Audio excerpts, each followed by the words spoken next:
Game number 1 in the best of 3 series at the semi-final. Our apologies that we were not able to really cover the draft, but at least you got the draft screen at the beginning of the video here. Right now we're currently having the first game between Liquid and Teh89. They were already done with the draft as we jumped in, but as you can see, this is the semi-final, which means that one of these two teams will qualify for Dreamhack Valencia. And to the left side, it's Team Liquid. Infernal Shrines is game number 1, map number 1. Chris is playing Zool. We have Sportbilly on Khaldor, Shat on Sonya, Ethereal Angel on Johanna, and Get Amherd is playing Rega. And to the right side of the map, their opponent, Teh89, the ex-NaVi squad with the Eternal on ETC, Crosby on Tychus, Zarmany on Tacita, Remaballer on Greymane, and Gran Paquete, also known as Pequeno Paquete, on Karazim. So, first game here, and I'm casting once again with Antihero, and we're going to bring you the coverage here at the semi-final of the Dreamhack Valencia Qualifier number 2. At the top, we already see the one turret getting destroyed. It's kind of like, this shit happens every game, I feel like, and I mean, I said the bad word, fuck. I'm out, okay. Alright, Okay, Anti so starting things off with a bang here. game. I like it. No, that's fast. We all heard it. Sorry. You can't take that back. I'm sorry. Yeah. I'm sorry! Okay. Alright. At the top, we see them going for the next turret here. Well, I'm still terribly sorry for the young audience here, and we see Sportbilly going in and trying to maybe get a gravity lapse onto Grandpa here. Yeah, they're going straight for an attempted kill against Tychus. And well, it looks actually they could even get that. Not quite, but it was close. I mean, right now we see basically just rotations going a bit off the mainstream rotation that we have between bottom and mid lane usually. So Zool is making that to make sure that they get at least the experience, but it's a pretty heavy commitment already up to the top lane that we are seeing from Team Liquid here. Teh89 to the right side, we have them of course with that Tychus combo, we talked about that a bit. Shrug it off as the level 1 talent to gain resistance. We're seeing also Warpaint taken for Sonya. And still a couple of small skirmishes here on the map as now the first shrine is announced for the bot lane. Yeah, it's kind of interesting that Team Liquid, they can rotate with Xul from the top to mid now, and it's not really the greatest rotation because the distance between mid and top is bigger than bottom to mid, so he could lose some experience, but overall you do that as Xul, so you push the waves and get the experience while your team is trying to maintain something on the shrine and not to not fall far behind, and they're most likely going to give it up depending on how it goes. If they can buy time for Zool, that's all that they need to really do here. Zool, of course, gets massive value on this map in particular, which is one of the reasons why he's oftentimes heavily contested on this map or even banned out. But he is starting to now push the mid lane and could even decide to rotate into the shrine fight as is. So far, they did not make that choice, but here comes Zool now. They are going for an attempt on the Punisher, and they lock down Greymane, and that's the kill potentially. Remaballer, what? Yeah, he goes down. Khaldor's too strong. I mean, recently the explosion got buffed a little bit by Blizzard, but the overall damage got nerfed by 10%. But it was enough in that case. And we see Liquid getting their first Punisher. They don't have Sylvanas here, so it's probably not going to do a whole lot here, but they're at least going to take 1 or 2 turrets down here. And they will try to look forward to let Xul rotate again from top to mid, and Tacita getting chunked there quite a bit. And I mean, if they're fast enough, they can maybe even open up the wall and just try to go for the fort here. I mean, the Punisher's still at 50% here. And they get a huge amount of value out of this one. And he jumps in again. Look at that. ETC is all of a sudden being chased away. I mean, the Arcane Sentries are doing so much work. They are going to get a fort out of the first Punisher without a Sylvanas. This is sick. So, this is quite the insane lead already. 1 level lead.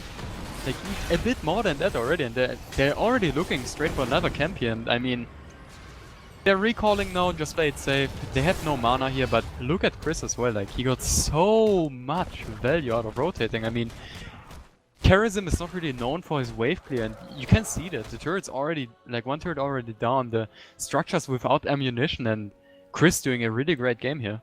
It's absolutely insane. I mean, right now he's being attacked, but he should be able to get out of this one. They're even trying to turn around against Tychus, and they might be able to make that work. The gravity lapse didn't even hit, or Tigers would already be dead, but he's still falling, and now they go for Eternal on his ETC. They don't even have the level 7 talent. Team Liquid is looking like a completely different team right now. They struggled in the first qualifier. They struggled in the early rounds in qualifier number 2.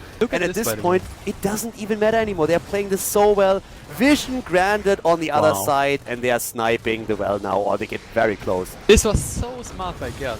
I mean, he put the totem down. He knew like that the Khaldor camp is going to attack over the wall, and they just secured this within like a few other spells. And I mean, that's going to give them a lot of advantage if they are going into the next shrine phase.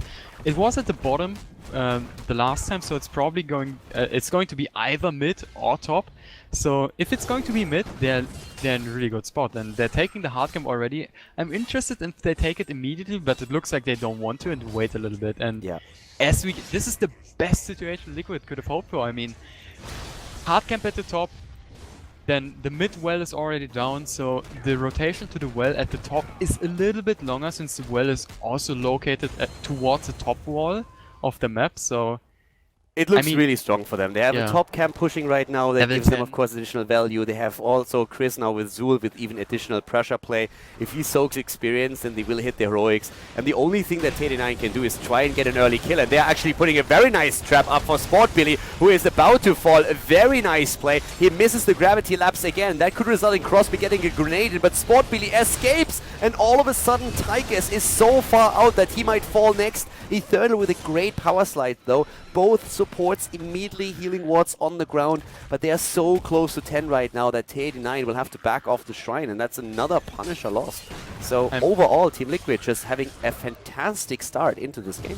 I mean, also they have to still deal with the hard camp at the top. They will get level 10, Team Liquid that is, and they're looking forward to maybe even go on and take on the middle fort and maybe even get more than that. And Remaball at the bottom trying to jump Chris, but the counter engage, and Remaball are pretty low here, but manages to survive with the help of Grand Paquette.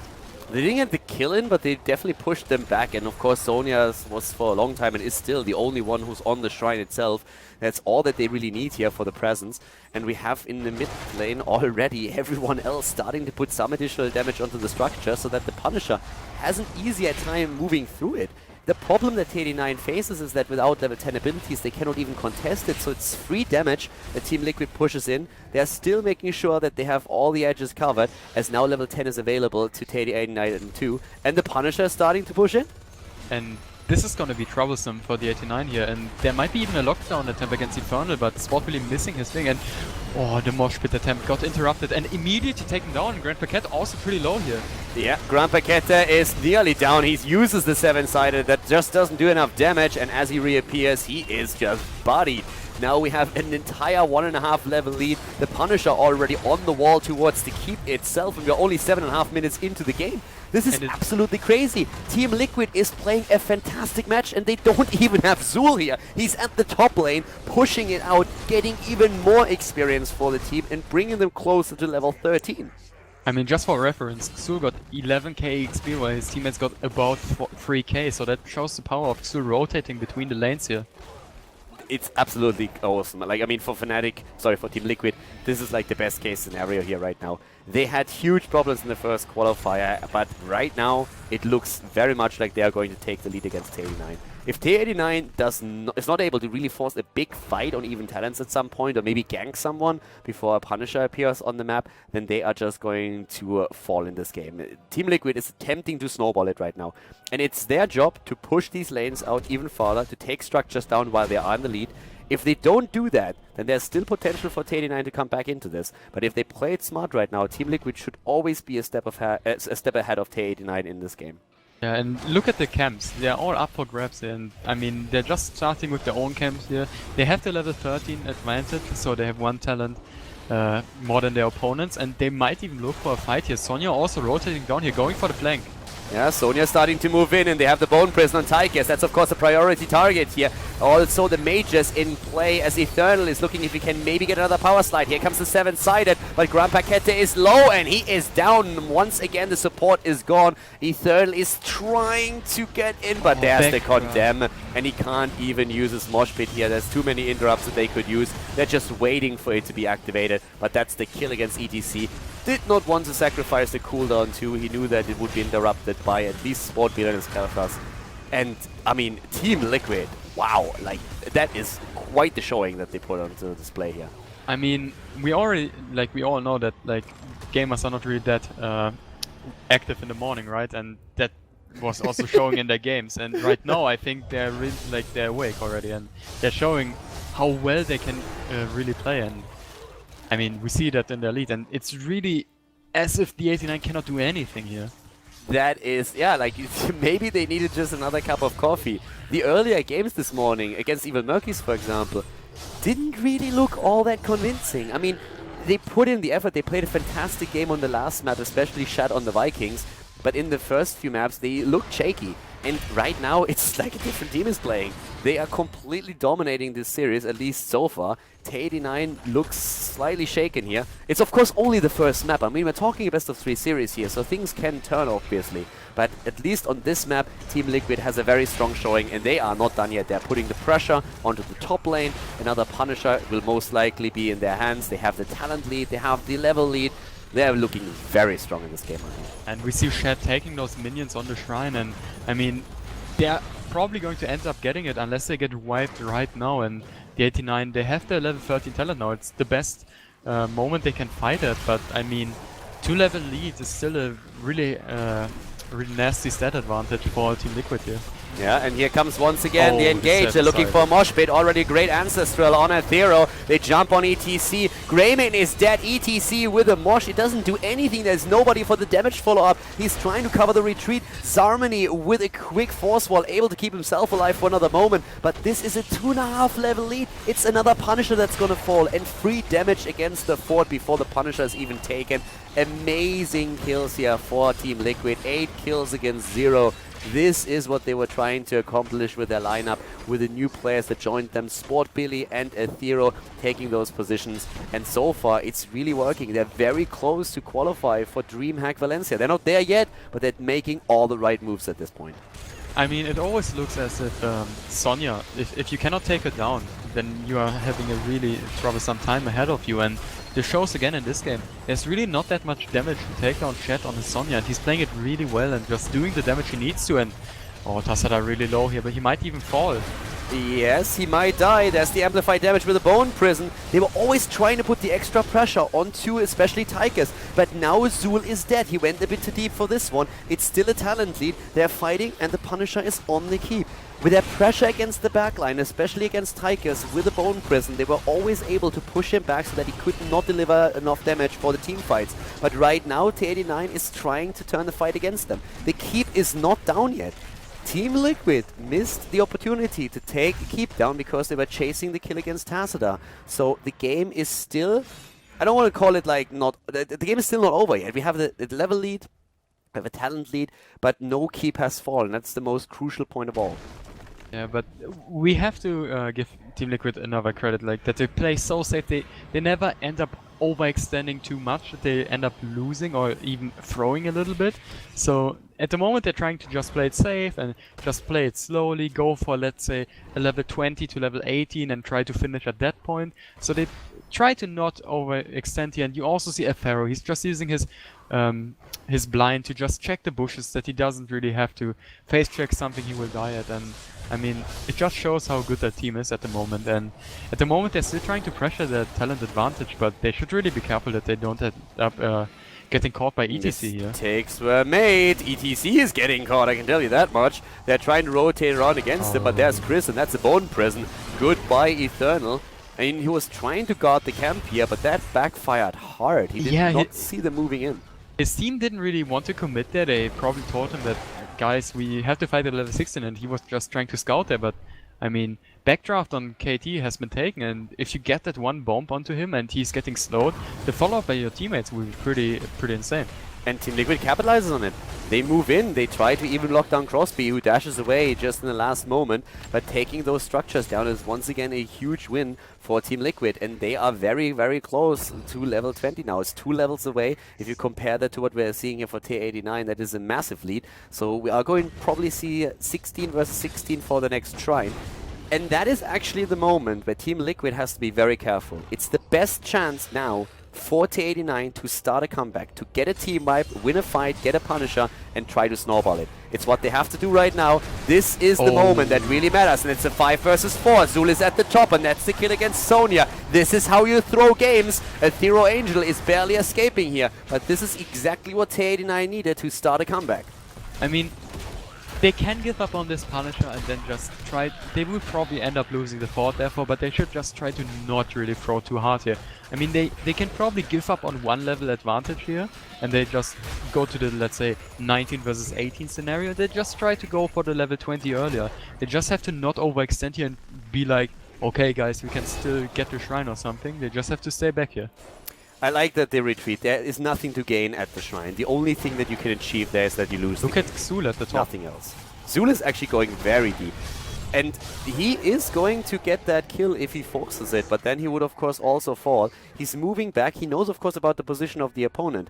And right now that push could take Chris is down playing it smart. Look at Chris. He's checking if the enemies are actually going for push, and he saw Tychus in the minimap and he sees the 4 people at their fort, and this is where he decides to just go for it, and he gets the free keep.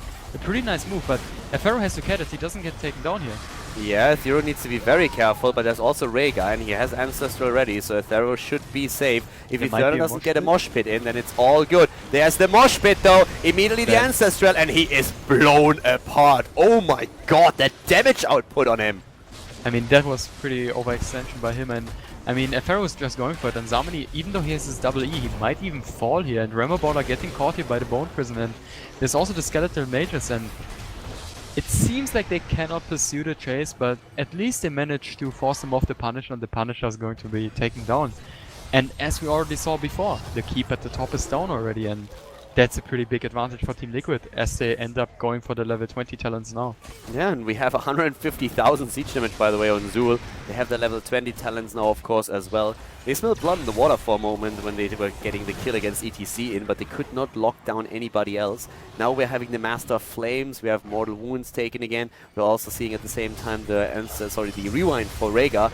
And on top of that, Ignore Pain and also Indestructible. So they are very beefy, they're just like painting the map blue, taking the camps, and they're attempting to go for Remaballer here. Can they lock one down? Nope. But there is the flank attempt. Mosh Pit, everything is on cooldown. I'm not sure if that's the best engage for Teh89. They're trying to surprise them. Remaballer is about to fall, but it's Karazim who dies first. No more heals. Very, very risky engagement by Teh89 without the Mosh Pit in this case. Not working out for them, and that is an opportunity for TeamLiquid to get keep number 2 and really force pressure onto their opponent. Teh89 is probably in the mindset that they have to take a fight now before it's too late, and I mean they're probably right with that they have to take a fight sooner or they would just get destroyed at the next Punisher. And I mean, you still have to wait for your crucial cooldowns though, and that resulted in Grand Paquette dying here. And now the siege at the mid keep, and Sport Billy might even drop his Phoenix soon and try to secure it. Zamani not even shifting here, wants to save the cooldown, is not trying to get away from that Bone Prison. They're sieging up on the keep. 8 seconds until Karazim is going to be back, but of course ETC has his cooldown already, and TeamLiquid decides, boys, we don't have to fight here. If we get Mosh Pit killed, then it's all over. So they're waiting for the Shrine. They're just saying, play it safe. We're waiting for Zul. It's another 20 seconds, and he has also his own ult up again. We can use those Skeleton Mages. So they are playing it super safe right now. They know exactly what's on the line here. They're not playing against an easy opponent. Teh89 is on the back foot. They've definitely been caught with their pants down, but TeamLiquid knows that they can bounce back if they give them an opportunity, so they don't want to risk that. Level 20 is not too far for the 89, but they're probably getting caught here. Chris using the Bone Prison with the amplified damage. And yeah, once again moving out. Have to back off. Yeah, Shat is moving back real quickly here. is of course the Mystical Spear, and that helps him a lot in this situation. Rhaegar did not have to throw out the Ancestral, and they can just simply tap at the well, which is exactly what they do. So they are starting to move towards the Shrine, and this Shrine in the mid lane, with the keep already on half health, would finish the game if Team Liquid secures it. And they are taking a very solid lead already in the minion stacks. Teh89 will have to fight without 20. That one wave that we are seeing here is not going to give them the extra talent. I mean, they would probably have to soak the wave from the base as well, but it seems like they want to back off. I don't necessarily agree that it's the right decision. I mean, you never want to fight talent down, and especially when it's 19 to 20, but at this point in the game, they probably could foreshadow that the Punisher is going to at least take down the keep and probably run towards the core.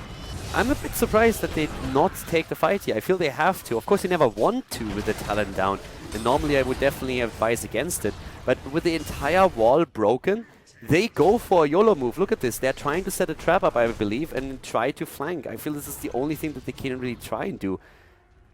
If they get, like, maybe if the ETC flank with the Mosh Pit hits, they have that 20 now, and he is, in this case, going for the Bolt of the Storm. So he's going to try and bolt in, get the Mosh Pit, and then they get the value. The question is, can he really pull that off? And with that Punisher already wreaking havoc here, it is going to be super difficult.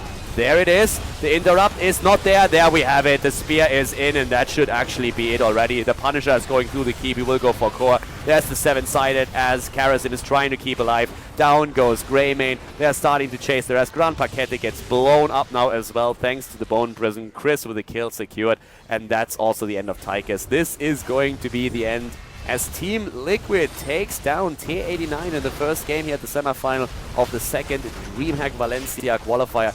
Really well done by Team Liquid. They take the 1-0 lead, and if they win another map in this series, then they are qualified for the first European regional final in Valencia. Great job by them here on Infernal Shrines, and let's jump into game number 2.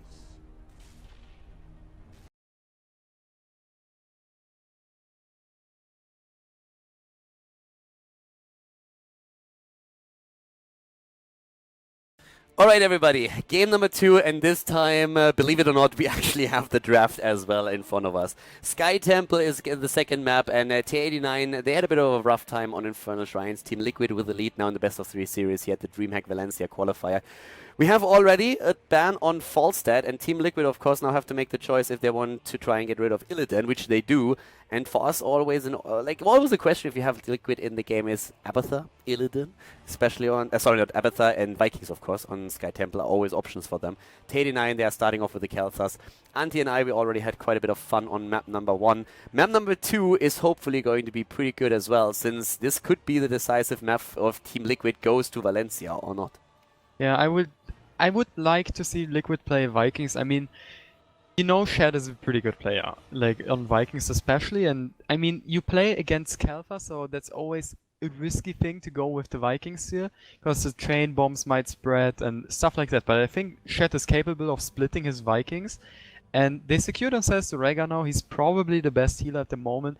He supplies you with wave clear, he has a nice burst heal, he has nice sustain heal, he has the slow on his totem, so he's a pretty solid pick, and they end up going for an early ETC. I mean, is there something about ETC, maybe like stage dive? Because else I would like to see them pick up, if they want to go for a tank, for Murden maybe? I actually think it's a deny pick. That you want to take it away from Teh89 to make sure that they don't get the slide into Gravity Labs combo. It's just so strong if you have that control, and if you set one trap up with it, then I believe it's just like too much. They still have the option for a stage dive, so they are a bit flexible on that, depending on what Teh89 drafts. But I really think they just wanted to make sure that it's not Kalthas ETC, so they even let the Mirrodin go with that in mind. Okay, so the 89 has the potential to pick up the Sonya here, maybe even go Sonya Tassada, or maybe secure the Murden before it gets banned out, because Liquid, they secured themselves already a tank as we mentioned, and banning out the other potential strong tank here with Murden would make the 89 suffer quite a bit. And we saw Grand Paquette playing Vikings. Yes. In Leicester. So, All right, they seem to be doing it again. Grand Paquete, as Antihero just said, they already played Vikings once. We were all looking at Team Liquid for Vikings, but TeH89, they oh can wait, play them as well. I And take everything back. They have Rema Baller though. He also plays Vikings a whole lot. they have So a few people who can actually lock them down. yeah, But this is going to become a very fun game because I don't really think that Liquid probably didn't really think about Vikings against them. They probably were just thinking the entire time, are they going to be banned out or can we pick them? and look at the ban of the 89. They banned out the fall stat, so one good counter against the Vikings already out of the game. Maybe the 89 is even going in for an Abathur ban here, but they decide to ban the Greymane instead, and maybe there's also an indirect counter against the Abathur composition, because if Liquid ends up going for Abathur now, they don't have to copy on Greymane. Liquid going for a more casual approach with the double specialists, you know. The more casual approach, you mean like Sylvanas Zul, so. aka death to all your structures? Yeah, but Not bad. I mean, I saw the Xul, and I mean, he's also pretty good on this map. He can rotate between bot and mid all the time and try to clear those minions out. But Sylvanas I didn't really see coming here. I mean, it's a really good hero overall, and I mean, if you play against Vikings, you need to make them suffer, and you don't want to have the 89 end up with Vikings and Sylvanas, because then your structures might even fall quicker. You have a 4-man on one lane, and then the Vikings spread across the lanes, and then Sylvanas 4 versus 3 is getting a lot of value with her structure denial. I'm a little, like, I looked at it, it was like, we could see some Dehaka Shakalaka here, considering that the Vikings are there, you have the global and everything. Now it's a bit of a different story here, though. Sylvanas and Zul are going to put massive pressure onto the lanes, and the thing is, even if the Vikings get some soak in, if you just simply take structures down and get experience like that, you are in a great position too, especially since, of course, the objective is working in your favor then. So, you know, pressure play could be really strong here. You know which hero is still open? Li Ming. And Li Ming against Vikings is always great for the later stages of the game. You might pick off one guy randomly in a fight, like let's say Eric, because he's the most squishy guy of them. So if you get that reset off a Viking, you could potentially just snowball the whole fight with another set of skill rotations. So that could definitely be a possibility for Liquid here. And the 89 is probably thinking about, do we want to have another tank or do we want to have another damage dealer? And they end up for going for Thrall with like the medium approach of going for a semi-bruiser. This is definitely going to be a super interesting setup right now. I mean, first of all, the Vikings alone already against Liquid are going to be strong. A team that plays Vikings this much also know how to play against them. And they have Sylvanas, Zul, oh my god, Lunara. There's only an Uther on the other side for the heals, and Lunara would get so much damage, and it's also another hero that from level 7 onwards can just put so much pressure on structures. Think about the potential to just annihilate an entire lane once that you get a team wipe. Once that you kill 2-3 heroes, how much damage you could do with that. But ETC would have to be super careful in that game, of course, since he is very much isolated at the front line, together with Zul, but still, it's not really the most hit point heavy tank if they decide to play with that setup. I mean, Liquid has to care that they don't just get bursted by a Muradin Kaltas combo. So it's quite risky to go for another squishy. They end up going for the Lunara here. I like it against Uta and the Lost Vikings, because Lunara can dish out a lot of damage on Vikings, and she's pretty good at picking them off in the laning phase with her additional movement speed. Okay, this is a sick game, and if Liquid takes it, they will be qualified for Dreamhack Valencia. Lunara, Sylvanas, and Zul are now being played, and that after level 7 and, of course, Nature's Culling is going to be death to structures wherever they find them. So, also the boss, of course. So, this is going to be crazy. TeH89 has to play completely on point if they want to take this. Guys, we're going to jump into game number 2 on Sky Temple, and we'll find out together which team is going to take the win here. Sky Temple is the second map, everybody, and well, we have Team Liquid with a pretty aggressive setup here going up against TeH89. They already have the lead in the best of 3, of course, here in the qualifier for Dreamhack Valencia. To the left side, Chris on Lunara this time. We have a Thero Angel on ETC, Gerd am Herd on Rega, Shad on Zul, and Sport Billy is rocking Sylvanas. To the right side of the map, on the other hand, Zarmany with Thrall for TeH89, Rema Baller on the Lost Vikings, Grandpa on Uther. We have Eternal on Muradin, and Crosby is playing Kalthas. Vikings games, always kind of fun, and right now we have on level 1 already the Viking bribery taken for them, but that momentum that can be built here with Sylvanas, with Zul, and also Lunara pushing lanes is of course absolutely incredible for Team Liquid, and they're already trying to put the test up at the top lane. We are going to see an exchange actually. Instructors attack us now all of a sudden down to the bottom of the map. We have the 4-man rotation, but I do not think that they can actually match the pushing power of Team Liquid. I really think they're going to get the worst end of the straight, Anti-Hero. I mean, if you have Sylvanas here, she's going to push the structures without your team receiving any damage. The one good thing about the TeH89, they have Rema Baller in the mid with the Viking who can also soak, but before they even get to top, look, the Wiz is already spotting Crosby. I mean, they will take the fort almost down, and I mean, if they go for the next temple phase and try to go for the top temple, they will even get that fort already. And it's not too far into the game yet.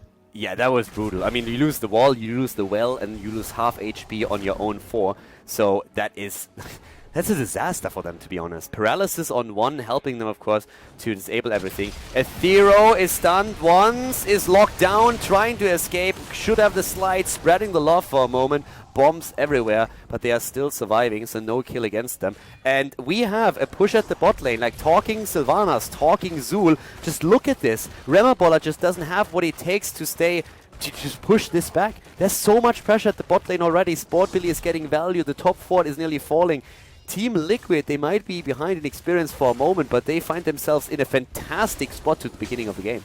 I mean, that's what we already talked about in the draft. Like, Sylvanas is such a great counter against Vikings because you pressure them so much. You cannot just sit behind your structures and be like, yeah, I will soak it, because before you even soak the wave, your structures are gone. Especially if you do that with Xul as well. You have so much pressure on the structures that the TeH89 really has to be careful that they don't really try to play the Vikings game too much before they end up losing the structures. Yeah, and one of the advantages that you have with the Vikings is that you can make those 4-man rotations happen really easily while still soaking all of the lanes. That's what they're trying to do, but Shad is already blasting another wave away before making sure that he can get value in the mid lane. At the top, we are seeing also that fight starting. The teams are both on level 4 talents right now with a slight edge in experience for the Vikings team, but we have all those structures incredibly low. The structure advantage definitely goes at this point to Team Liquid, and this is what Sky Temple is all about in the long run, of course. Yeah, you always have to get a little bit of XP, of course, that you don't fall too far behind, but we see Shad rotating between mid and bottom all the time, and he's really not missing out on any experience, and he's just further pushing their lead and doing the structural damage.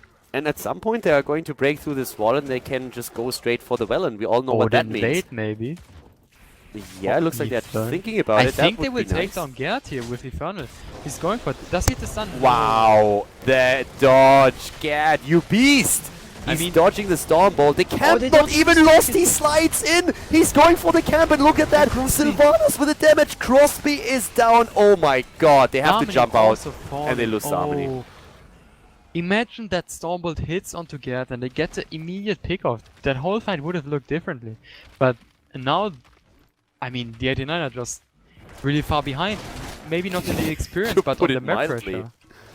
They are in a really bad spot right now. Nature's Culling is now in play, and we are going to see a fort fall. That one is down. And all of a sudden at the bot lane, a 4-man attempt to just break through the wall and drop the well. Again with Sylvanas, Zul moving into the mid lane. Team Liquid, they are playing with their food right now. The TeH89 has to make sure that they don't really fall too far behind. They really have to contest the next shrine phase. I mean, the next shrine is also going to secure them another fort. So they really have to try to force Liquid off their game, and that's what they do with Shad in the middle, and they try to kill him. They try to go for Shad, but it doesn't really look like it's going to work for them. Again, Lunara with a poke damage the entire time. TeH89, they're not too far behind in experience thanks to the Vikings, but overall they're really in an awkward spot right now. They just lose too many structures already this early in the game, and they don't get any value here. So it's really the structural play more than anything else, because in the experience the Vikings still keep them in play. Yeah, now the next temple approaching, and Liquid in a commanding lead here with their positioning as well, and I mean, Zul can still rotate between the mid and the bottom, but the Vikings, they really don't have any impact here, so it might be a 4 versus 4 between Team Liquid's guys and then the Vikings and Xul here. Yeah, but then again, the well is still there, so they did neglect to take the well down, but Eternal is already moving away, and Gad is making sure that the first few shots of the Temple are finally destroying the sustain structure on the side of Teh89. So right now, still level 9 versus 9, the Vikings are soaking the lanes, Shad is trying to just like go straight from wave to burst those away, but the Temple is, at this point at least, in the hands of TeamLiquid. They have to be careful since Teh89 is already invading, but when it comes to structures, that is a massive lead still for TeamLiquid. And I mean, level 10 is approaching soon for both teams, but the 89 a little bit ahead on the experience, of course, because they soak all lanes at once. But the structure, again, like, it looks really bad for the 89 for now. They lose another fort at the bottom, and the mid one is already exposed, so they really have to make sure that they really try to fight here. And oh, I missed the kill on Rega. Well, I didn't. We had it on screen, and it was really just a good sundering being used. Immediate stun from Uther, locking him down, and Crosby just didn't hesitate once. Dropped the Phoenix on top of him as well. Great kill here for them. And they take still a lead experience here. This is exactly what the 89 need. They need to force Liquid out of the game and try to make them not rotate as they want to. Exactly. The rotations are extremely strong for them, because wherever they appear, if you don't see them coming, they are always going to drop structures, thanks to Sylvanas, thanks to Lunara. And Teh89 are starting to take back a significant experience lead. They have now also the Viking Bribery. They still have Remaball at the top. And Remaball in particular is really doing a great job to make sure that they are not falling behind too much. But it's really the structures is what worries, of course. If they get more Shrine Control later, TeamLiquid will be in a fantastic spot. And there's the Mosh Pit. Mosh Pit is in. The Vikings are also in there. The boss is even helping out as well. TeamLiquid is taking the blunt force of it. Down go ETC and Sylvanas. And Teh89, they are nearly a level ahead now and are even going for boss. This is the worst thing which could have happened. Zul uses Poison Over, accidentally triggered the boss. The Mosh Pit hit 2 people, but in the end Sylvanas and ETC got caught by the boss stun, and it resulted in the death of those two, and now the boss getting taken by the Teh89. Like, this was a really bad throw pit for them. Yeah, I mean, like, TeamLiquid had a fantastic start into the game, but now it's a level lead for Teh89, and with the boss and the rest, they should actually be able to really take a few of these structures down.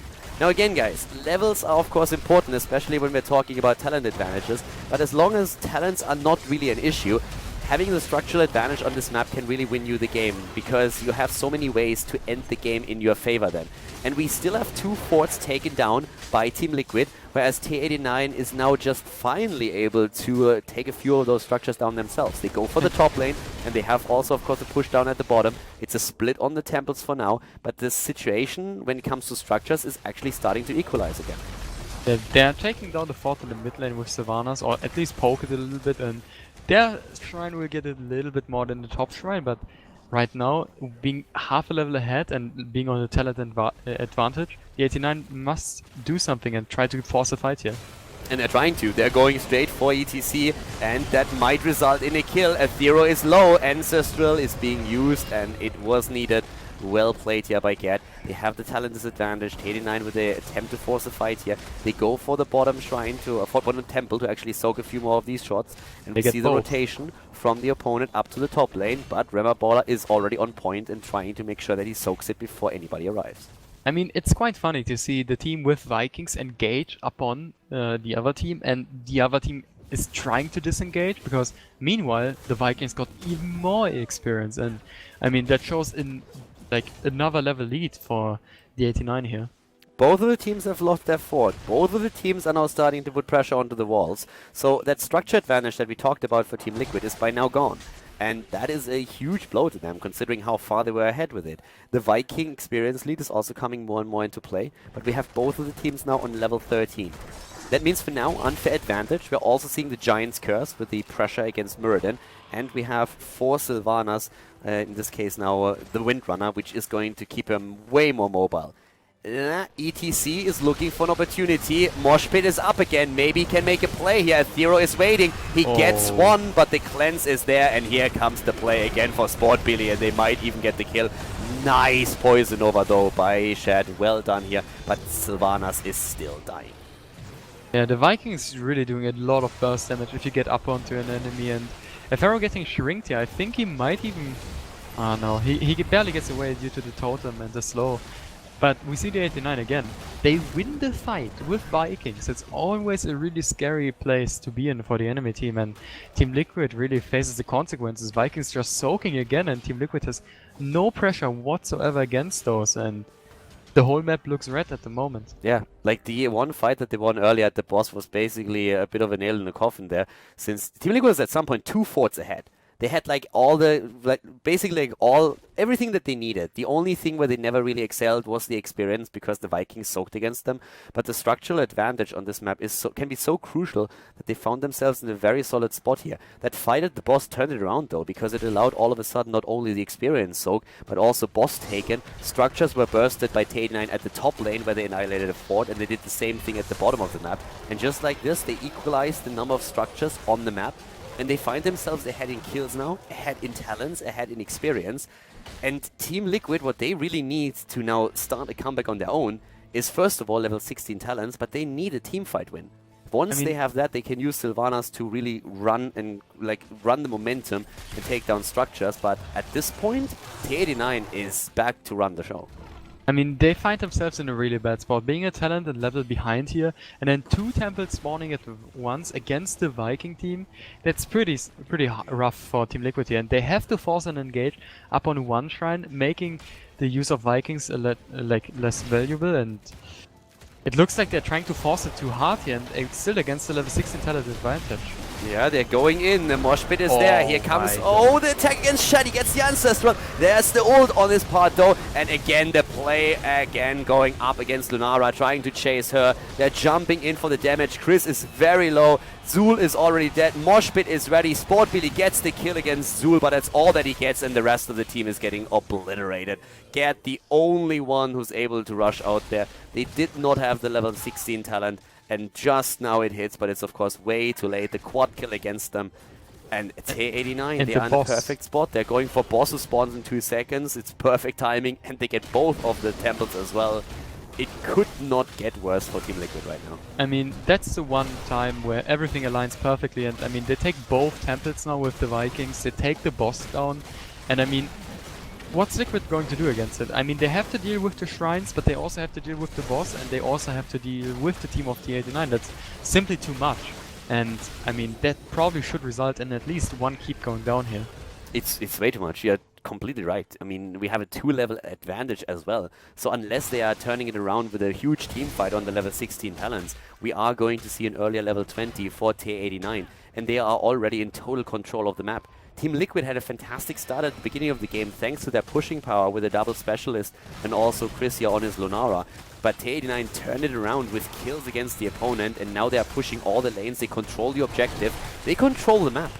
I really don't get why they're not taking the objective right now. Okay, they finally start to go for that. The Vikings kind of stood AFK for a little bit, and now they decide to take the structures with the objective as well, and at the top and engage maybe on Infernal. It looked like they were just simply trying to put a bit more pressure onto the lanes as is without even using the objective. So I feel that was the idea here, to get more value against the structures out of it. And it is a keep at the top lane that falls first. Vikings are pushing every single lane and soaking experience here. The middle has also nearly fallen. It's in half HP. 2 Vikings dead. Not that they really gonna care about it. They are on level 19.5 against level 17. Yeah, they find themselves in a really good spot here. Level 20 approaching soon, and I mean, what are you going to do as Liquid? You cannot force a fight at the boss, you cannot force a fight at the temple, and I mean, if you steal the easy camp, if I would be the 89, I would just go away and let them have the easy camp as they do right now. And I mean, what's the easy camp really going to do? I mean, you get some XP out of it, and if you clear it afterwards as the 89, you just get the XP back, so nothing really lost for the 89 in that case, and they will look for level 20 soon. Yeah, and right now, depending on the next objective, they will get another keep. They have the pushing power that they really need. The level 20 alone is already going to be a massive, massive advantage for them.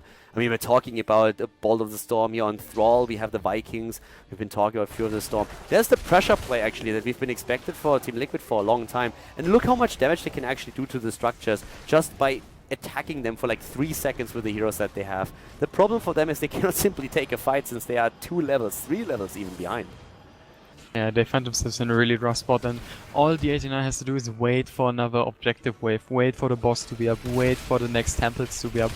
only thing they should try to do is maybe bush camp somewhere and try to pick one guy off. So it will even give another 50 seconds of a death timer onto Team Liquid, and the Vikings are just holding vision on the entire map, and T89 can just do what they want. And Team Liquid has to force a fight yet. Yeah, Mercenary Lord is also there. Remaballer is going to time the camp down here and is then going to try and push with the Mercenary Lord until he has to use play again. Team Liquid, as unfortunate as it is for them, they have to force a fight because they are still a talent behind, yes, but if they don't do it now, when will they ever try and make a stand? Can they really soak until level 20? They will lose just way too much. They are already going to lose this keep in the mid lane. The towers have been destroyed down to the bottom of the map. There's the aggression, as we can see. The Vikings are pushing the top lane now too. This is just...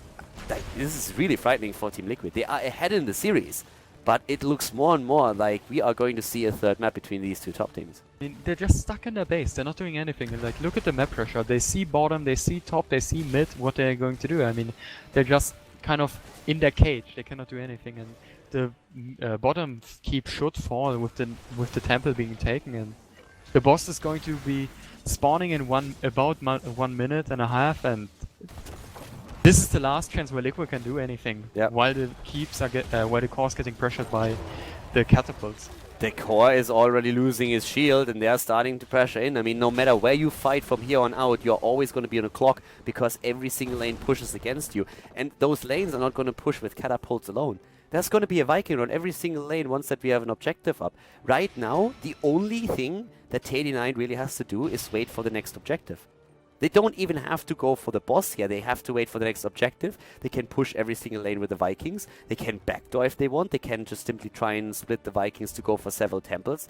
Lay a trap. I mean, they have all the options in the world now to win this game. I mean, the temple will take 2 minutes, so it will approximately spawn 1 minute later than the boss is going to appear. By that time, of course, they just hit it now, level 20. I mean, they still have a chance to fight, and I would just like to see T89 just stay back, do anything, just wait for the boss to be ready, and if Team Liquid is going for the boss, I mean, you can just go straight for core. And look at the top. This is exactly what they're waiting for. They're waiting for the bait for them to go boss. Yeah. The Vikings will spot it eventually, and by that time, T89 can just go for the core. I mean, who's gonna stop them? Exactly. You can just simply wait until Team Liquid starts the boss. If they don't start the boss, and then you just control the map with the objective, and that's the case here already. They move back immediately. The Vikings are there. The core attempt is also on this way, but they are of course just moving back again. Eternal can jump out.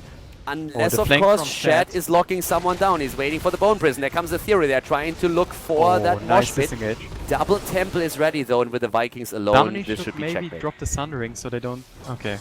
In the end, they were safe, but... Yeah, the Vikings alone should now finish the game by just soaking those temples. If I'm the 89, I just go to top core now. And if you 4-man rush the core, what is Liquid going to do? They can either take the middle, or they can take the bottom. And, I mean, you see how the Vikings are already invading like enemy territory deep into the core, and who's gonna stop them? This is absolutely checkmate. Like, you cannot come back from this. Vikings are coming to the top. Remaballer is soaking a few shots down here. The shield is already gone. Core is losing hit points. He's moving in with even more Vikings. Thrall is in the middle. They are all over the place, and Team Liquid has absolutely no way of defending all of these spots at the same time. It's just absolutely impossible. Game number 2 ends in favor of Teh89, and we are going to see a third map between the two teams here. Incredibly well played.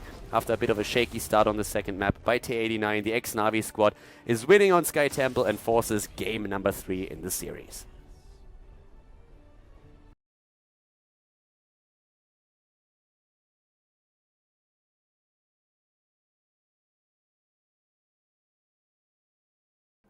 Alright guys, Cursed Hollow, map number 3, Teh89 versus Team Liquid. This game is going to decide who will qualify for Dreamhack Valencia. Right now we have Liquid already with Sonya about to be banned out there. Basically, if you ban out Sonya, then you say to the opponent's team, guys, if you don't ban Illidan, we're going to take it. It kind of backfired against Team Liquid once already when they were playing against the Evil Murkies. So this time they actually switched it around and they said, like, you know what, just ban Illidan, let's not gamble here at all. But this is the last map. The series is tied. Teh89, they won on Sky Temple, and this is going to be a very interesting game right now because, well, whoever wins the map is going to the first European regional final. Whoever loses has to try again in qualifier number 3 next Wednesday. Yeah, so the ban on Illidan definitely gives a lot of options for the 89. I mean, you normally would ban out the Khaldor here because he's a really strong hero overall, but knowing Team Liquid that they play a lot of Vikings, you might be scared that they would end up playing them. They end up to go for banning Sonya. Also, Falset is still on the table, and he's a pretty good hero on Solo. I mean, for the same reason as Vikings, he can soak while the tribute's ongoing and then join when he needs to. So we will see Liquid going for the Khaldor here, and I wouldn't be surprised if the 89 again goes for Vikings and Falset here, but it seems like they want to go for another approach. I mean, Falset makes, of course, sense. If you don't take Falset in the early one, then you take Khaldor and vice versa, so they pick Falset here. And I think ETC is the same reason why we saw ETC picked in the last game. They just want to take it away from Khaldor. The combo is too strong. You can, of course, substitute ETC to a certain extent with Muradin in these cases, but right now, that power slide where you can hit, like, for example, 2-3 heroes, then Khaldor comes in, like, locks them down even more is just way too brutal. So at this point, we are seeing ETC Falset taken and Liquid going for an early Rega again. If they go for, like, when it comes to the next pick here, they have already highlighted Muradin a bit earlier, so they could still go for Muradin. Antihero pointed out that Vikings are always an option for Team Liquid, and Abathar and Cursed can also, of course, be played. But for an Abathar to gain value, I feel Greymane would be probably pretty good. And they actually go into Greymane. This is a pretty smart pick here. I think the 89 will ban out Abathar here, and then Liquid is going to ban out the Vikings here. I mean, if you are playing against Liquid, you know that it's possible that they go for Greymane and the copy on him with Abathar. Yeah. So it would be smart to ban that one out, and Liquid, seeing that they have Falset, which is one of the greatest counters, and they banned Abathar, we should probably take out the Vikings. Like, seeing last game, like, Ramaballer played it really well, and they ended up winning on Sky Temple, and Curse Hollow is also one of the bigger maps in this pool. It's definitely a threat. As I said, like, if you have the double Greymane, that's strong. So going for Greymane first makes perfect sense. You threaten Abathar, you don't even have to follow through with it, but it's always one of those moments where TeH89 now has to think about, okay, what do we ban, as you already pointed out. Do we go for a ban on Abathar? Do we just, like, and they do, they ban him out, so it makes sense, denying the double Greymane to the opponent. Liquid can now think about banning out the Vikings here, and it's a really nice mindset in which we have the two teams trying to play the mind games, trying to just, like, freak each other out a little bit and forcing certain bans. That leaves, of course, a lot of heroes open here for now as well. And Liquid actually not going for the Vikings ban. Instead, they are getting rid of Sylvanas. They banned Sylvanas. I'm kind of surprised. One thing, of course, where Greymane can excel against Vikings.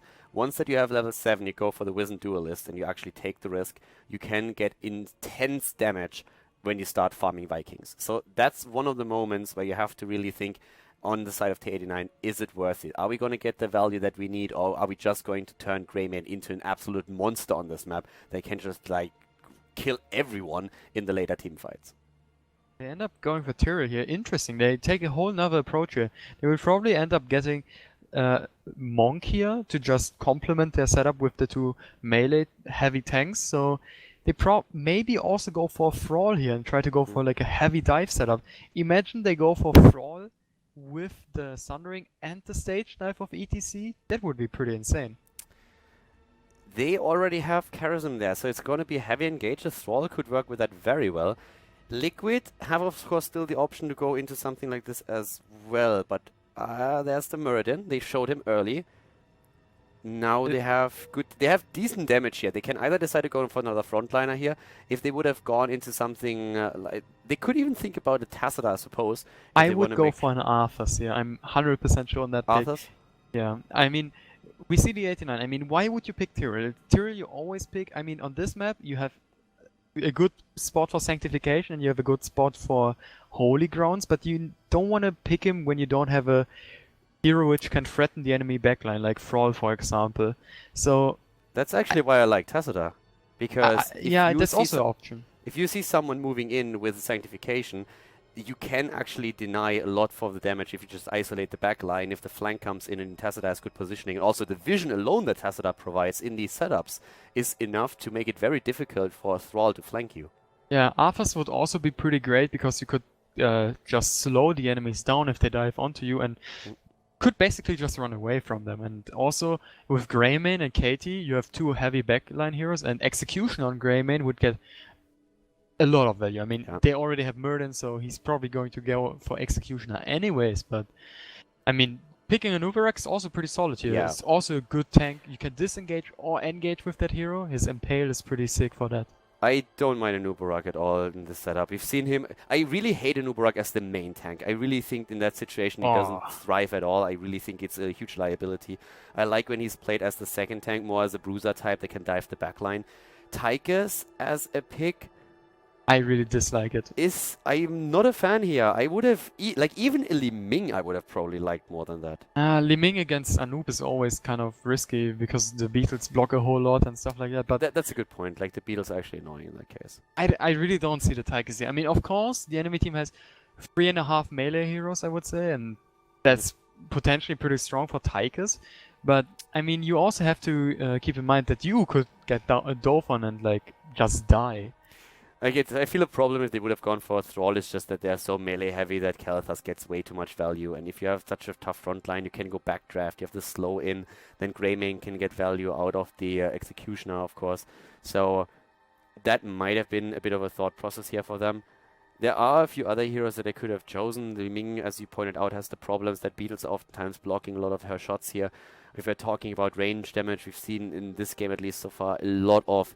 Yeah, Lunara, she has issues against Greymane diving her, so it's not... Li Ming, the same issues, kinda. Yeah, it's not like the worst setup or anything, but this is...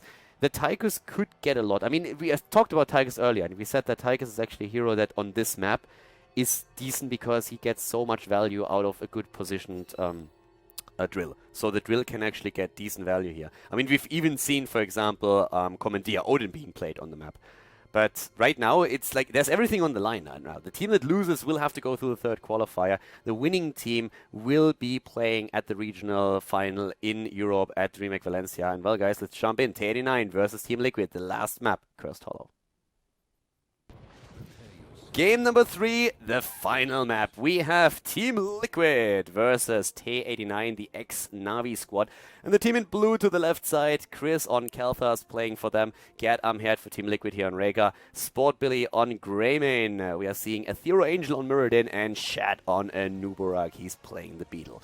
To the right side of the map, Teh89, after a victory on the last map on Sky Temple, they are now playing here on Cursed Hollow and hope to advance to Dreamhack Valencia. Zarmany on ETC, Crosby on Tychus, Remaballer on Falstad, Gran Paquete on Karazim, and Eternal is playing Tyrell here at the front. Of course, with the Sanctification, for a long time it was called the Poor Man's Divine Shield when ETC was comboed off with Uther, but you can still get that mosh pit through if you use the Sanctification at the same time and make sure that none of the interrupts is going to hit here. Both of the teams with the aggression again on the structures, very reminiscent of game number 2, and well, let's see who's getting the upper hand this time. It feels like both teams will get about the same, and they really don't try to go for a 40, they don't have the heroes to go for that one, no Sylvanas around this time.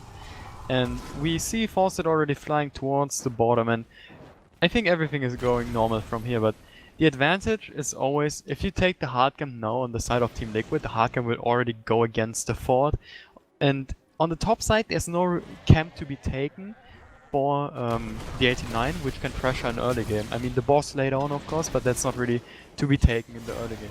I really like Athero's jumps. We've seen that in this game, in the first map, and every single time he's on Muradin, his timing on these jumps is absolutely fantastic. Against the Evil Murkies early on today, the same was also very obvious. Every time ETC just starts to twitch to go for the power slide, Athero is immediately out there, making sure that he doesn't get locked down and making sure that he's able to escape. So both of the teams currently just dancing around each other. Tyrael committed to a Regeneration Master as the level 1 talent, whereas for Nubarak we're having the Dampen Magic and we're seeing the Mana Addict on Chris's Kael'thas. But this is definitely one of those games you can't allow yourself to make any mistakes here. This is really the map that it comes down to. And for, I mean, either one of these teams, if they don't qualify today, that would be a major upset, considering that we already expected both of them to qualify in the first qualifier. I mean, they still have the potential on Wednesday for whichever team loses here, and I mean, it's a tough loss to take if you lose it in the last round, in the last game of the tournament for you, but I mean, you still gotta think about the next qualifier then. And at the moment we see both teams getting their level 4 pretty equally, and I mean, we see pretty much standard talents, I would say, but the amplified healing is kind of interesting on Tyrael. I mean, we saw that one quite a lot with strong healers, and with Karazim it definitely makes sense since he has a lot of AoE heal. Positional advantage right now for Teh89. They take the Siege Giants, as does TeamLiquid, and the tribute spawns to the top, so the push is going to be stronger at the bot lane. Oh, but the Grammar Baller...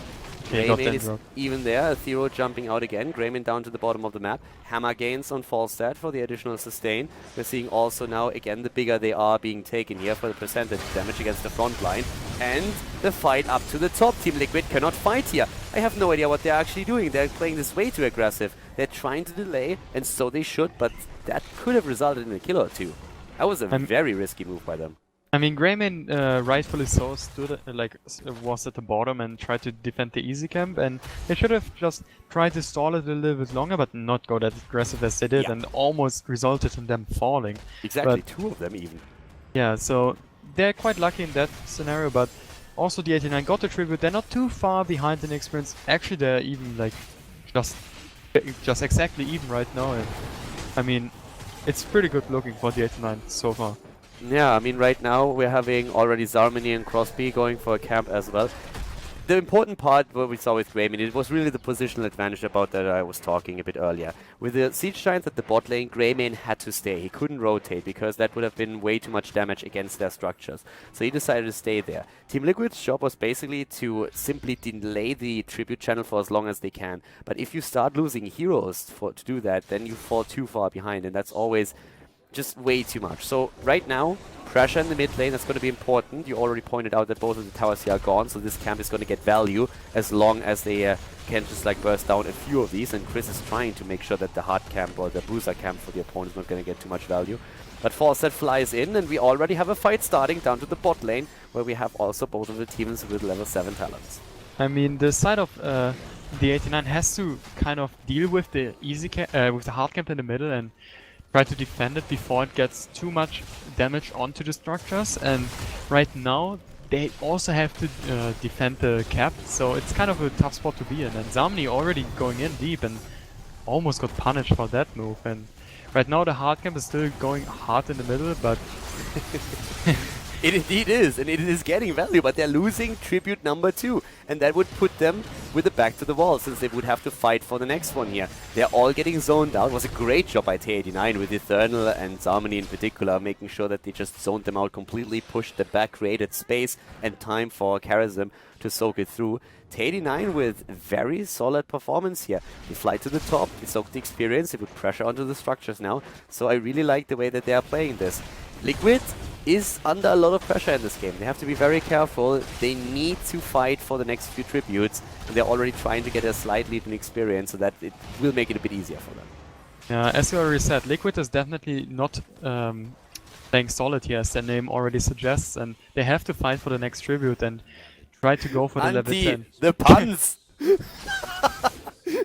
Like, not even a grin. He just delivers them one after another. The Pun Master 2000 is hitting hard. Look at that move. That's really interesting. They give up the tribute, and I think like Liquid might even know that. Yeah. And they go there with Shed, and Shed will see that. And meanwhile, they could get the tribute, but they decide to go there with 5 guys, and boss has to be lead. ETC.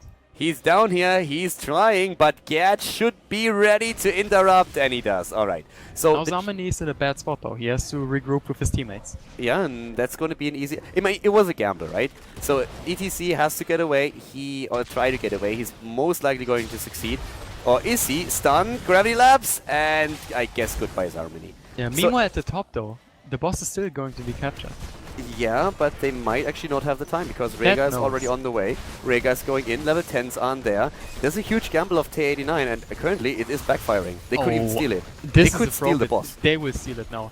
This was a really risky move, and ETC, he's not 10, he doesn't even have the potential to go into the stage like this, so it looks really grim, and the boss is going to be captured by TeamLiquid here. Okay, so what we currently saw was, first of all, a very smart risk taken by Teh89, going for the boss at the top and trying to just like either get the tribute or the boss, one of the two. They left ETC at the bot lane to make sure that if TeamLiquid tries to invade at the boss, that they could simply get the tribute. That did backfire because TeamLiquid played it very smart and sent Rhaegar back down. Then they caught even ETC. Boss got leeched, but Teh89 turned around, went for the boss again, and they thought they had enough time. But with Anubarak and Rhaegar on the way, they lost boss as well now. So all of a sudden, TeamLiquid ahead. They have a tribute and they can fight both of the teams now with level 10s, and the boss is still fighting through the top lane. Yeah, it's probably diving on Remaballer here, and the laser drill gets deployed, and Aphero is getting poked here, but he manages to get us. And Cesar needed to be burned, but the Phoenix also getting a lot of value, and Zamani has to retreat here, and that might be another tribute for Team I don't see the TeH89 re-engaging on that one, unless Zamani could be healed up by Grandpa. Yeah, once again, the Tented Gravity Labs, the kill. No, the mosh pit, and he's not dying. Oh my god, Tyrael with a perfect sanctification. Sport Billy is gonna die to Remaballer up at the top. Gerd is rushing away. Nope, he's not. He is also dead. It's a triple kill, and they might even get another one. What a play. It looked like a secure tribute for them, and all of a sudden it just turns around since we have a perfect mosh pit plus sanctification combo from ETC Tyrael. I mean, you do not really pull that off randomly in Hero League or something. This was really coordinated by Tyrael here, going in with Zamani at the same time, dropping his sanctification, making Zamani invulnerable, and he could not get interrupted, and you saw Katie dying in that mosh pit already. Yeah, that was pretty brutal here. I mean, TeamLiquid was actually in a very nice spot because they looked at a game where they all of a sudden were starting the comeback. They were in a really nice spot since they stole the boss as well. They got a bit ahead, and now they are not only cursed, but they also lost 3 heroes in that last fight, and that is a massive issue. But they get the kill against Zamani at the top lane. He overstayed his welcome a bit. The experience lead that we see though for Teh89 is pretty significant right now. A pretty big wave at the bottom going ham at the structures. I think someone should try to soap that one. It's 2 waves at least and could grant them a lot of experience towards the level 13 talent. Teh89 looking strong with a 1 level lead here, and it's really looking bad for Liquid. They have to fight at even talent here next time and try to secure them more tributes. They are definitely behind now, and they have to soak experience. It's the level 13 talent that just kicked in for Teh89, which leaves us again with That's the Stuff. We have Flow Rider to work towards the Area Gust, where you can finally just get complete cooldown reduction for Falstad. We are also seeing them, of course, with the Imposing Will and Relentless. So Team Liquid is going to try and secure a bit more experience until they can fight on even talents again. They're not too far behind. They lost structures. They will lose the fort at the bot lane eventually, but they are at least still in reach of their opponent. So it's not a hopeless cause for them, but they still need to make sure that they are taking smart fights from here on out. One of the best talent choices in this game for me is Relentless on Karazhan here. He has so many threats in the opposing team, like Katie, Gravity Labs, Murden, Stormbolt, Anub, Impale. All those things can get really hairy for him, and he decided to go into the Relentless and made a really good choice by that. I don't know if I like that choice here. That's a very, very greedy boss that they are trying to secure. It seems like a bait, in my opinion. They want to fight on even talents, and they maybe fear that at the next tribute fights they will not get into a favorable position. So let's see what they try to go for. Yeah, there's the attempted lockdown against CTC, but the boss attempt, they gave that up very quickly and it got leashed, so it was a chance that they took. They have a very nice push going at the top lane, by the way. They are going in with the Siege Giant camp, so time bought for them is going to work in their favor since they're going to get additional structures. And it seems like they're really thinking about attacking the boss once more.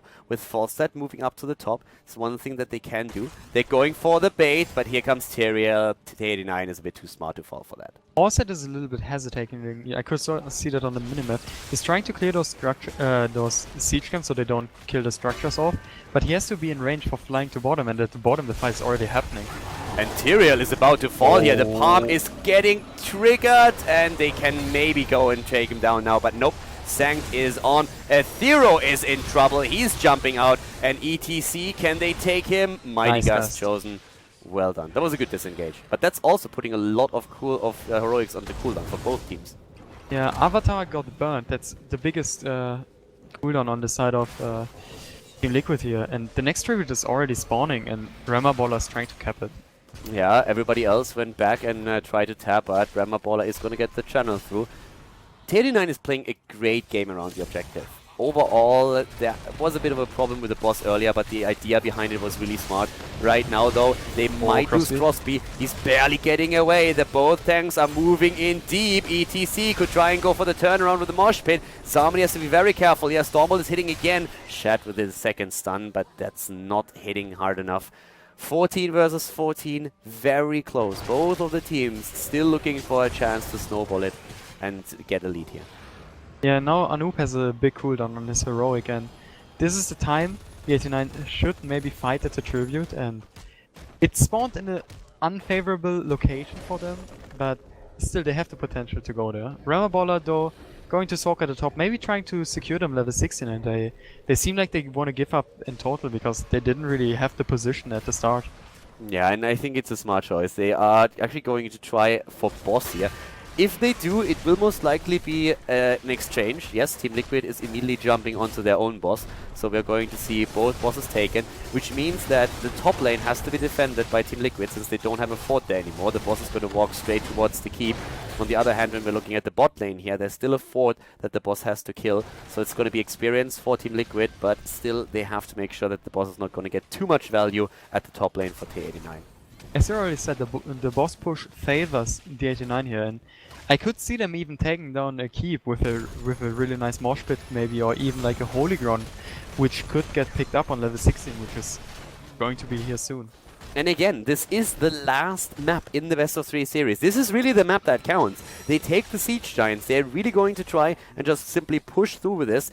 Level 16 for both of them, very close, but much closer for Teh89 than for TeamLiquid. Already the first Siege Giant is down. They are trying to get those stuns in. They are poking from a distance, but level 16 talents are ready for Teh89. They are having them right now. Great sustain with the Circle of Life here. The Titan Grenade too. Boss goes straight for keep. They want to get the kill here at the bot lane. The boss went through the fort. Experience, there it is. 16 versus 16. Let's see if TeamLiquid can use it. They take the talent. They have the additional stun on Muradin. Boss is being defended against though, and the keep is still alive. I had a feeling that Teh89 could have taken it, but they decided to go for a more safe way, go towards the tribute and try to force another fight when the next tribute spawns, with 2 tributes on both sides being a really important fight to take. TeamLiquid is actually getting very solid value out of their boss. It's not only the fort that they destroyed, they went through the entire wall. They are ahead in experience even, which is pretty impressive. They don't have to keep as far down as the opponent, but that is still a decent position for them considering how that mid game went. Yeah, the Teh89, 3 of them find themselves at the hard camp. Meanwhile, the easy camp getting stolen by TeamLiquid here. Now also detected by Eternal, who immediately saw that. Both the teams now in level 16. Next tribute is going to curse one of the teams for sure, and that could trigger a bit of a snowball. Bosses, of course, as they have just now been taken, are going to be down for another 3 minutes, so that should not become an issue anytime soon. But we still have an opportunity here for both of the teams to turn the tides of this last map with the next tribute fight. I would really like to see Baller going towards the top, threatening to take down the keep. I mean, we saw that move already from Chris once in an earlier series where he went to take down a keep on his own with his Xul, and this is exactly what he should do with Fawcett here. Just trying to threaten to take down a keep and forcing TeamLiquid into an awkward spot where they're torn between going to top and stop it or the tribute, but unfortunately the tribute also spawning at the top here. And they also had vision. I mean, it's another thing in their favor. Oh, Athero has to be super careful here, and he jumps out, okay. But they had the vision on the watchtower, so Fawcett would have been fairly safe. Now they have to fight, and it's all about that fight, at least for now. This fight is going to change a lot in this game. Nice zoning. Gerd actually is able to get the channel through. The grenade is not in place. Well done. And now the mid lane is going to get solid value, but that fight is of course not over. Again, the drill is being dropped and immediately bursted down. Very well done. Bit of a bad positioning by Crosby here. ETC, mosh pit attempt maybe, not quite. They are going deep and they want Zamani. He's going for the mosh pit and he's going to be taken down. Double kill against Teh89. TeamLiquid is running the momentum train. Oh, the 89, I mean, I thought they would try to stall out on the tribute and then try to get a lot of timer down before they retreat, but in the end they didn't even retreat. They tried to take the fight. I think this was a big mistake. They could have just retreated, and now, I mean, committing 2 people onto chasing Crosby is really not that necessary. I mean, they could put 1 guy on that and try to push meanwhile. At the bottom, the keep took a little bit of damage. The top keep is already getting assaulted. So it looks pretty bad for the 89 suddenly. Yeah, they lost that fight up at the top. They lost 3 heroes overall. They got cursed. There's no bosses up, but now it's the time for the first keep to fall. It's actually on the side of Teh89. Also, that means that TeamLiquid is getting super close to level 20. They're at level 19.5. And with Tigers actually being killed that late, it means we have a 5 versus 4. That should be the second keep. So just like trying to delay trying to like delay that death was maybe a bit of a mistake. Now 2 keeps are down. They're trying to go for another one, and this is the end maybe of ETC. Not quite. Wow. Nice palm and a great Mighty Gust to save him. Grandpa and Rema just saving Zamini. Like, holy. That was so good. That 5-man gust, that last second palm. I mean, they blew a little bit, like some cooldowns here, but they will be back fairly soon, and they should just try to secure themselves the next tribute, and before that, even get the level 20. But looking at their base, 2 keeps down, the last one on 50%. It looks pretty grim for the 89 right now.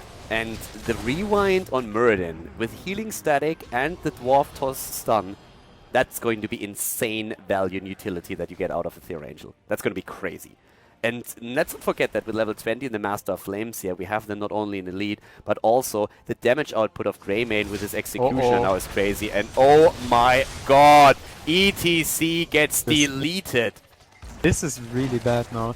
He wanted to check up on the boss, and I mean, it's quite likely that TeamLiquid would have gone for the boss, but he should have waited for Steam, or at least Grand Paquette, who can cleanse him out of such situations. And now it just looks like TeamLiquid will gather the boss and try to go for the core here with the boss.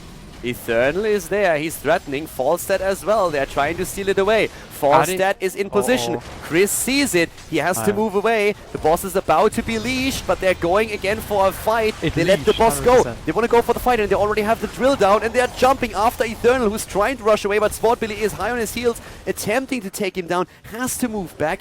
The tribute is on the map. They didn't get anything out of that ETC so kill. Good by the 89 here. They still have to care that Liquid doesn't take the boss. I mean, the tribute is not going to help you a whole lot when the boss is just going to destroy your core.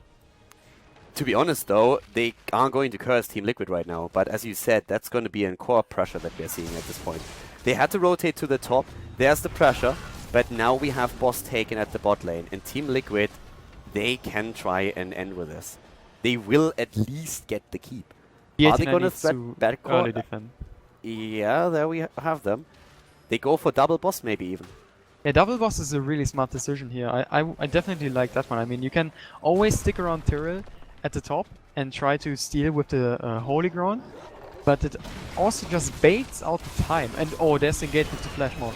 Yeah, well, can they get the interrupt? There's the interrupt. Well done. Zamini is nearly down. He's barely getting saved by a quick palm in the last moment. They're jumping all in once again. Tyrael, of course, with the Sanctification 2. Down goes Rema Baller. No, not quite. He's actually escaping, but ETC is dead, and that's a 5 versus 4. But Kelthas is also dead.